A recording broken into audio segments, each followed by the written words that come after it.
अगर अपने अधिकार के लिए अपने निजी जनों से ही लड़ना पड़े और हमारे मन में उनके प्रति कोई रोष उत्पन्न हो, तो क्या इससे राधा नाम रूपी धन में हानि होगी? अगर हम बहुत सीधे बन जाएंगे तो बहुत हानि होती है। एक बार एक गांव में सांप बहुत परेशान किए हुए था, कोबरा। नारद जी निकले तो लोगों ने प्रार्थना की, तो नारद जी तो सर्वज्ञ हैं, सब भाषाओं का ज्ञान है। उन्होंने सांप से कहा, आज के बाद इस गांव के किसी भी व्यक्ति को काटोगे नहीं। आज्ञा मान ली नारद जी की।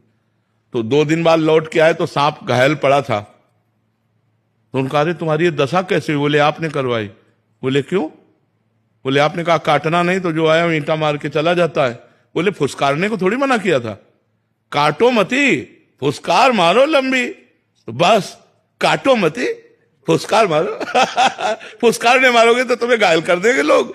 हाँ, फुसकार है, अगला कदम नहीं, तो बस फिर ठीक हो जाएगा। फुसकार की जरूरत होती है। अगर फुसकार की जरूरत ना हो तो आपको लोग बेवकूफ मानेंगे, आपको लोग पागल मानेंगे, आपको आपकी दयालुता और कृपालुता को आपको बुद्धू मानेंगे लोग। संसार का ऐसा क्षेत्र है, इसमें ज्यादा कृपालुता और दयालुता नहीं दिखाई जाती, इसमें धर्म पूर्वक निर्णय किया जाता है। हाँ, कहीं ऐसे ठीक है, आप ले जाओ, खाओ पियो, लेकिन अगला कदम अगर उनका बढ़े तो फिर उसका विरोध होना चाहिए, क्योंकि परिवार है। अगर ऐसे होगा तो बहुत ही विचित्र है। वो चाहते हमारा विरोध करो, तो जो ऐसे चाहने वाली क्रिया करे तो फिर उनको फुसकार वाली, वही नारद जी वाली बात दिखा देनी चाहिए कि फुसकार करना चाहिए, अंदर से क्रोध नहीं करना चाहिए।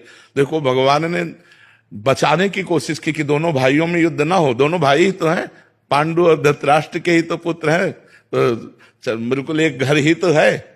लेकिन फिर विनाश हुआ, पूरे कौरवों का विनाश हुआ। तो अगर हमें जरूरत पड़े तो दया करना चाहिए, और जरूरत पड़े तो कठोरता भी। कोई जमीन संवाद हो गया या घर परिवार का, उसमें महाराज जी कैसे? हाँ, तो क्रोध का अभिनय करना होगा महाराज जी, लेकिन मैं उनका दिल भी नहीं दुखाना चाहता, मतलब मैं खोना नहीं चाहता हूँ छोटी सी जमीन के लिए या फिर किसी और भी। हाँ, तो छोड़ देना चाहिए, फिर उस विषय को ही छोड़ देना चाहिए कि आपको जो लेना है आप ले लीजिए और शांति से रहिए, आनंद से रहिए। पर कहीं कहीं ऐसा होता है कि अगर ज्यादा छोड़ते चले जाओ तो आपको ज्यादा परेशान कर सकते हैं। तो थोड़ा ऐसा भी स्वरूप दिखाना चाहिए कि मतलब मर्यादित जीवन चला जाए। ज्यादा दया भी ठीक नहीं होती और ज्यादा कठोरता भी नहीं ठीक होती। तो उचित कठोरता के साथ दया का प्रयोग करें तो अच्छा रहता है। जैसे आप छोड़ दिए, अब अगले पॉइंट पर आपको कृपालु नहीं मानेंगे कि आपने कृपा की, वो अगला कदम उठाएंगे। फिर छोड़ दिया तो फिर अगला कदम उठाएंगे। और जब पहले